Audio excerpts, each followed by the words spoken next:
ஜெபித்தா என் வீட்டுல முதல்ல நன்மை பிறக்கணும். எங்க பிறக்கணும்? நம்ம வீட்டுல முதல்ல பிறக்கணும். நம்ம வீட்டுல பிறக்காம அடுத்த வீட்டுல பிறந்த என்னத்துக்கு? இயேசு சிலுவைக்கு போகும்போது என்ன சொல்லிட்டு போனாரு? முதல்ல உனக்காக ஜெபிச்சுக்கோ, அப்புறம் மணிப்பூர் காரிக்காய்ச்சி வாங்க. நான் உன்னை மணிப்பூர் காரிக்காக ஜெபிக்க வேண்டாம்னு சொல்லல.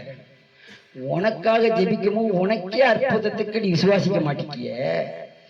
எங்கேயோ ஒருத்திக்கு அற்புதம் நடக்க மட்டும் ஏன் உனக்கு அவ்வளவு ஆசை? உனக்கு ஏன் அவ்வளவு ஆசை? அப்போ இங்கதான் என்ன இருக்கு? முதல்ல இங்கதான் அற்புதம் நடக்கணும். இல்லையா? முதல்ல உங்க வாழ்க்கையில அற்புதம் நடக்கணும். அப்பதான் உங்க ஜெபம் ஜெயமான ஜெபம். இல்லையா? ஜெபம் பதில் தரவில்லை என்றால் நீங்கள் ஜெபத்தை மாற்றி சிந்திச்சு பழக வேண்டும். எத்தனை பேருக்கு புரியுது?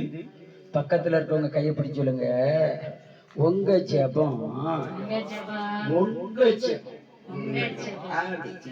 உங்க ஜெபம் உங்க ஜெபம் பதில் தராம பலன் தராம போச்சுன்னா உங்க மண்டையில கொஞ்சம் மாத்தி சிந்திங்க.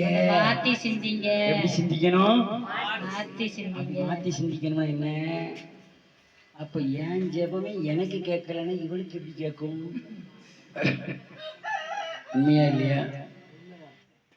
யாராச்சும் இப்படி சொல்லி தந்திருக்காங்களா? வாருங்கள் ஜெபிக்கலாம். ஆனா உங்க ஜெபம் இவ்வளவு நேரம் ஜெபம் பண்ணிக்கிட்டே இருக்கல, மாற்றம் வந்திருக்கா? மாற்றம் வரல அப்படின்னா நீங்க மாத்தி ஜெபிக்கணும். இந்த மாற்றுறாங்க இப்படி இந்த பின்ன இருக்குன்னு வச்சுக்கோங்களேன். இப்படி உருகி இப்படி மாட்டினா மாட்ட முடியுமா? என்ன பண்ண முடியாது? ஆட முட்டா பாஸ்டர் என்ன பண்ணுங்க, அப்படி மாத்தி அவ்வளவுதான். நம்ம ஜெபமும் அப்படித்தான். அல்லேலூயா. ஏன் இவ்வளவு நாள நம்ம ஜெபத்துக்கு பதில் வரல அப்படின்னா நம்ம மாத்தியே ஜெபிக்காம அது எப்படி பின்ன கரெக்டா சொருவணும்னு தெரியாம நேரா ஜெபிக்கணும். சொல்லுங்க எல்லாரும், என்ன ஜெபிக்கணும்? நேரா ஜெபிக்கிறேன்னா எப்படி? எப்படின்னு சொல்லுங்க. ஆண்டவருக்கு ஏற்றபடிதான் ஜெபிக்க சொல்லுதான். நேர்மறையா ஜெபிக்க. அல்லேலூயா. ஒருத்தன் செத்து போயிட்டான், வியாதி வந்து செத்து போயிட்டான், சரியா? ஆனா அவன் ஆத்மா 100க்கு 100 அக்கா தங்கச்சியோட மரியாளோட மரத்தாலோட வாழணும். அவன் ஆத்மா என்ன சொல்லுது? ஆனா அவன் சரீரம் என்ன சொல்லுதுன்னா, இல்ல நீ வாழ முடியாது, உன் அக்கா கூடயும் வாழ முடியாது, உன் அக்கா தங்கச்சி கூடயும் வாழ முடியாது, இயேசு கூடயும் வாழ முடியாது, யாரு கூடயும் வாழ முடியாது, நீ எங்கதான் போகணும்?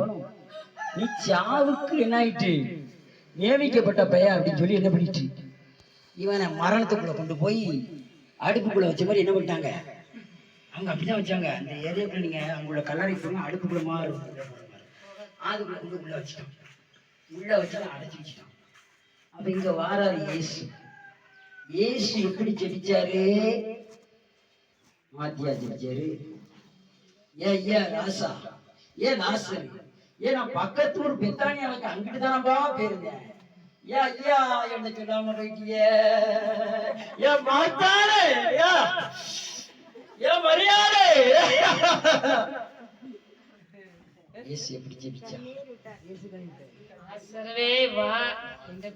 இயேசு கண்ணீர் விட்டா மட்டும் உங்களுக்கு அங்க மட்டும் போகும்.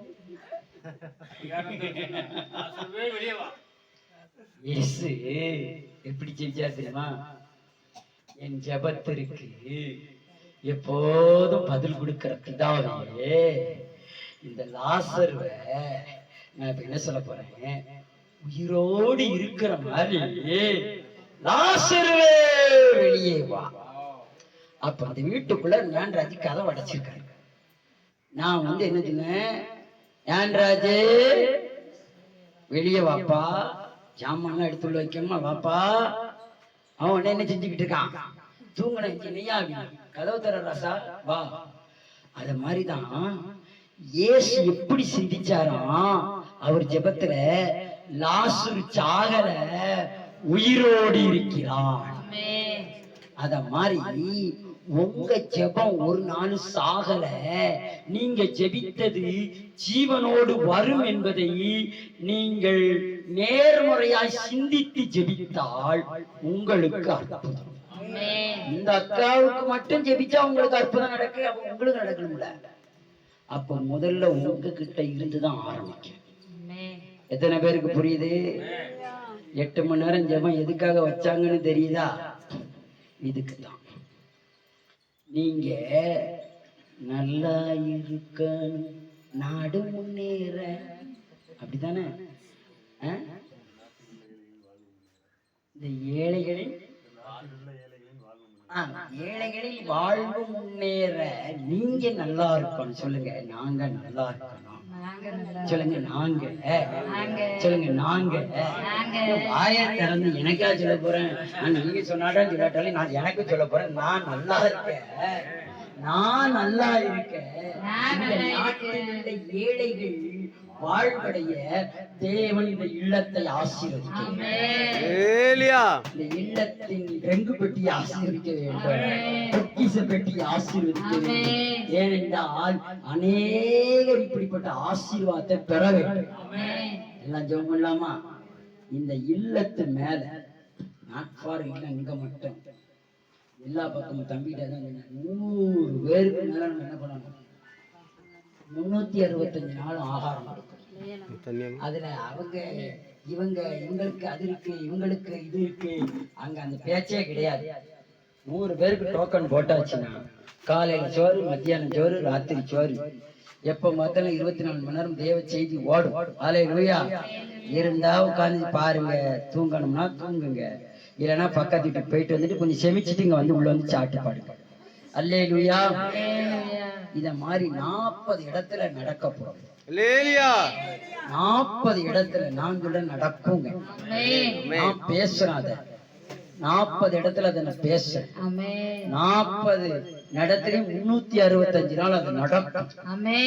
நீங்க உங்களுக்கு இந்த மாதிரி ஒரு போட்டு கொடுத்தேன், யாராச்சும் பேசிட்டு கை வச்சு ஜோம் பண்ணிருக்கீங்களா? நான் எப்ப பார்த்தாலும் என் வீட்டுல ஜன்னல்லையும் என் வீட்டு டோர்ல இந்த தம்பிக்கு தெரியும், உங்களுக்கு தெரியும், நான் வர நேரம் போற நேரம் போறேன், அப்படியே பார்ப்பேன். இவங்களுக்கு சாப்பாடு போட்டு, அல்லேலூயா, இவங்களுக்கு சாப்பாடு போட்டு அப்படின்னு நான் சொல்றது நடக்கும். அல்லேலூயா.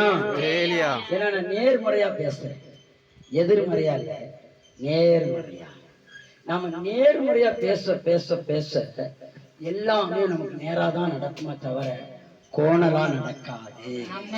அல்லேலூயா. அல்லேலூயா. தம்பி சொன்னாரு, அண்ணே ஆட்டோ ஸ்டாண்ட்லயே ஆட்டோ இல்லண்ணே. என்னன்னு? இரு தம்பி, கடவுள் வழி செய்வார், எவனாய் ஒருத்தன் வருவான். அல்லேலூயா. அந்த நேர்மறையை நம்ம பேச பேச வந்துட்டாரா இல்லையா? அற்புதம் உடனே நடந்துச்சா? அடுத்து சாயங்காலம் ட்ரெயினுக்கு ஏறணும். அடுத்து ஒருத்தன் கார்ல வந்தான். அல்லேலூயா. கார்ல கொண்டு டிராப் பண்ணிட்டு போயிட்டான். முன்னாடி நம்ம எங்க கிட்ட சீட்டை போடுங்க போன பண்ணிக்கிட்டோம், எங்களுக்கு சீட்டு அவைலபிளா இருந்துச்சு. அல்லேலூயா. அப்போ நம்ம நேர்முறையா பேச ஆரம்பிச்சா நம்ம ஜெபம் நேரா நடக்கும். நம்ம எனக்கா குறைக்கானுங்க, உங்க சித்தை இருந்தா தாங்க, கழுதவனுக்கு வந்தானே வராட்டானே, தந்தானே தராட்டானே ஜெபம் பண்ணக்கூடாது. உங்க சித்தம் என்னை ஆசீர்வதிப்பது. அல்லேலூயா. உங்க திட்டம் என்னை நேர்வழியா நடத்துவது, உங்க திட்டம் என்னை வெட்கப்படுத்தாம நடத்துவது, உங்க திட்டம் என்ன பள்ளத்தாக்குல போவாம இருப்பது. அல்லேலூயா. இவரை காட்டில அதிகமா லைவா பார்த்து என்கிட்ட மிராக்கள், என் மனைவி கூட அதிகமா பார்க்காத, அதிகமா பார்த்தவர் இவர். என் கூட பல நாட்கள நைட்டும் பகலும் டிராவல் பண்ணிருக்கிறாரு இவரு. பல அற்புதங்களை லேசா பார்த்திருக்கிறாரு அவர். அவர் வாயை திறந்து நான் கண்ணை மூடிக்கிட்ட நீங்களே கண்ணு போயிட்டு இருந்தாரா பார்த்துட்டு சொல்லுங்க, உண்மையை சொல்லுங்க, கேளுங்க சொல்லுவாரு. ஏன் அவருக்கு தெரியும். நிறைய சம்பவத்தை நான் பேசுறது அப்படியே நடக்கும். பாட்டி எருசலேமில் இருந்து வனாந்தரத்துக்கு வந்து கொமட்டிக்காயை நாங்க சாப்பிட்டோம். யா அது என்னையா குடுத்தியா? ஒரு பிஸ்கட்டாயா குடுத்தியா?